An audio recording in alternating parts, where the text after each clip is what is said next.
When you usually think of a runway, you think of fashion, right? But what about runways at the airport?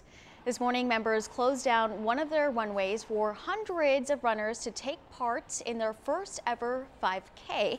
The purpose of the event is to support the men and women who fight for our country. All the money is being raised to support USO South Texas, an organization dedicated to supporting our soldiers. The city of Corpus Christi really is very supportive of military members and their families. So this is just a great way for the city to give back to the military community.